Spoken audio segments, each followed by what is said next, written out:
Hey, what's up everyone? This is Kenneth Bolito, also known as the Techite, and this is the recap for Apple's Back to the Mac press event. As to the amount of things announced today, it may not seem like much, but they hold a lot of weight on the Mac product line. In terms of software, Apple announced 3 new products, but these products are basically additions and upgrades to what is out there now. First is the release of iLife 11, which is of course the newest version of the consumer-friendly editing and media suite. Across all the individual programs that come in the suite, we saw upgrades that enhance the user experience. For example, iPhoto features more advanced slideshow making, easier Facebook, email, and Flickr integration, and better full-screen modes and more. In addition to what's already available in iMovie, Apple included the ability to select, edit, and add effects to audio segments. They added one-stop effects, which basically allows you to group a number of changes in a segment or segments and apply them all at the same time. You can also make 15-second trailers in a dedicated mode that lets you fill in information such as actors, directors, etc., and it automatically fills them in a trailer. And finally, there's the ability to convert video clips to 24 frames per second, or in other words, movie motion. The final program in this suite is GarageBand and features more piano and guitar lessons, more sound effects, groove correction, which is basically autocorrection for instruments, and flex time, which allows you to make notes longer or shorter at will. iLife 11 is available as an upgrade for $49, while new Macs come with it pre-installed for free. FaceTime, being a prominent feature on the iPhone 4 and the iPod Touch 4, is now available on Mac under public beta. It is available on Apple's website as a download and requires an Apple ID to function, which of course is free to make. And here is a video of FaceTime on the Mac calling an iPod Touch 4.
Wrapping up the software, we have the main attraction, macOS 10.7 Lion.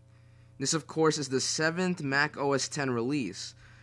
Steve Jobs explained in this press event that the philosophy of Lion is to bring some of the iOS experience to the Mac, hence the name of the event. Also, he told us what he specifically wants to come over to the Mac OS from iOS. He wanted multi-touch gestures, an app store, app home screens, full screen apps, autosave, and apps resuming when launched. Briefly going over what Jobs said, the release of the Magic Mouse and the Magic Trackpad provide desktop solutions to adding gestures to the Mac. Apple also announced the Mac App Store, which is an easy place to discover apps. Free and paid apps will be available on the App Store, and 70% of them will be free and 30% of them will be paid. With this comes an auto-install and auto-update, and in addition, all the apps on the App Store are licensed to run on all the Macs that you own. As for the app home screens, Apple's solution is the Launchpad, which basically shows the icons like iOS. Finally, Apple added Mission Control, or basically a way to organize widgets, windows, and spaces. The view is like the Expose feature in 10.5 and 10.6, but this shows windows in a stack view by application. simplifying the look of Exposé just a tiny bit. macOS X Lion will be available in summer 2011, and the App Store will be open in the next 90 days, with app submissions opening up in November. This will of course mean that the App Store will be running on Snow Leopard. The final product to release at the event was the MacBook Air, and basically this was Apple's computer alternative to the iPad. The Air is 0.68 inches thick at the most and 0.11 inches thick at the minimum, and it weighs about 2.9 pounds. The 13-inch model features a 13.3-inch LED backlit display with a 1440 by 900 pixel resolution, a Core 2 Duo processor, NVIDIA GeForce 320M graphics card, regular keyboard, Facetime camera, and an updated MacBook multi-touch trackpad. The battery was tested by Apple to get about 7 hours of straight use or up to 30 hours standby. Unlike the previous MacBook Air, this generation also has a second model, which is the 11.6-inch display model. It features all the same stuff in the 13-inch model, but with a 1366 by 768 pixel resolution and a smaller price point. For $999, you can get a 1.4 GHz Core 2 Duo processor MacBook Air 11 with a 64 GB flash storage drive. The MacBook Air 13 starts at $1299 and it features a 128 GB flash storage drive. And finally, all configurations come with a 2 GB stick of RAM. So as for this event, I really thought it was cool. I didn't really think the MacBook Air was that interesting, though of course the form factor is just excellent. But I'm more interested in the App Store and Snow Leopard's successor, of course, Lion. And basically, Lion implements a lot of iOS features in it, and I'm really interested to find out how that will play in my daily computer life. I don't know if I'll be using a lot of it, but that's what I want to see. So I'm looking forward to that.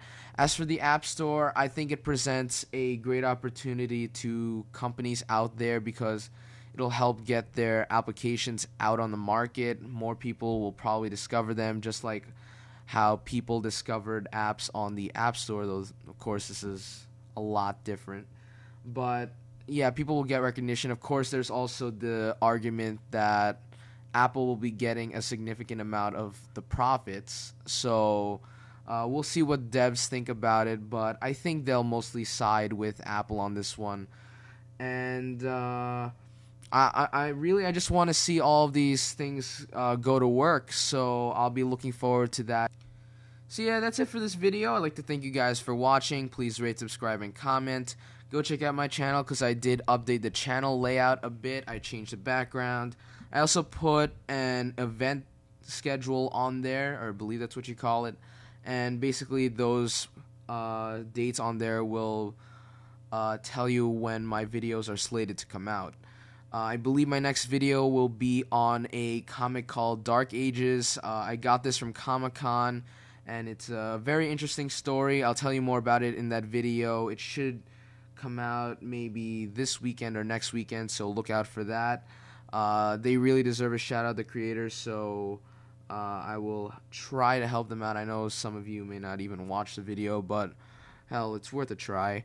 And I have a few product reviews coming up in the coming weeks, so check those out as well. So that's really it. I'll see you guys later. Thanks for watching.